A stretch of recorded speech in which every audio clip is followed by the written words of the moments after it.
The Stranger's Notebook. It was a rainy evening when Jay, carrying his usual collection of books from the town library, noticed something peculiar on a park bench. A weathered leather-bound notebook lay there, soaked from the rain yet oddly intriguing. Jay's curiosity got the better of him, and he picked it up.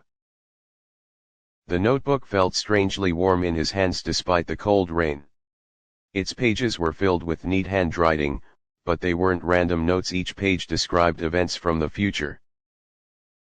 Skeptical at first, Jay decided to test it. He flipped to a page dated the next day. The entry read, "A car will break down at Main Street at exactly 2:15 p.m., causing a minor traffic jam." The next day, Jay stood at the corner of Main Street at 2:10 p.m., feeling foolish. But at precisely 2:15 p.m., a car sputtered, coughed, and stopped, causing a small line of honking vehicles. Jay's heart raced. "This can't be real," he whispered. Over the next week, Jay couldn't resist using the notebook. It predicted small events: a child finding a lost puppy, a sudden storm, and even a winning lottery number for a small prize. Jay felt invincible, like he had a superpower. But one night, as he flipped through the pages, he found a note written in red ink: "The notebook belongs to its creator. Do not misuse it." Jay froze. He had no idea who wrote the notebook or how it worked. He shrugged it off, thinking it was a leftover warning from the previous owner.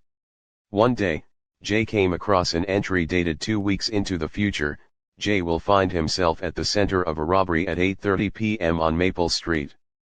Fear gripped him. He decided to avoid Maple Street entirely on that day. But curiosity gnawed at him.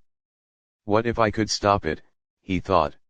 On the fateful night, Jay positioned himself far from Maple Street but close enough to observe.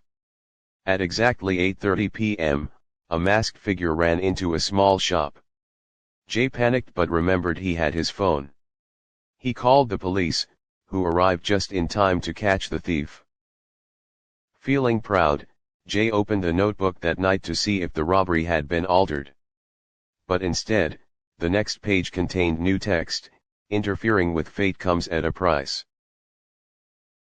The following day, Jay noticed a man in a dark coat following him. Wherever Jay went, the man was there, always at a distance. Jay tried to confront him, but the man disappeared into the crowd every time. One night, Jay found a new entry in the notebook: "The creator will reclaim the notebook at midnight."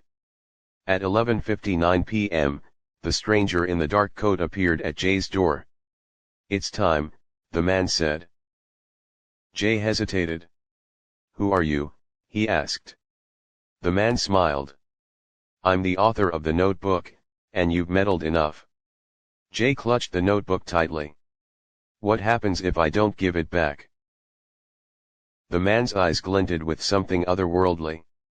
"You've already changed too much, Jay. Do you think the universe balances itself without consequence?" Before Jay could respond, the notebook began to glow, burning his hands. He dropped it, and the man picked it up.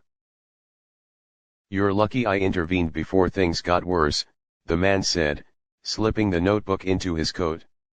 "Some things are not meant to be controlled." And just like that, the man disappeared into the night, leaving Jay alone, the rain falling softly around him. Jay never saw the notebook or the man again. But every time something unexpected happened in his life, he couldn't help but wonder, was it written somewhere? Moral of the story? Sometimes, knowing the future isn't a blessing, it's a curse. Life is meant to unfold in its own time. Thanks for watching. Subscribe for more stories with Jay. Like, share, comment.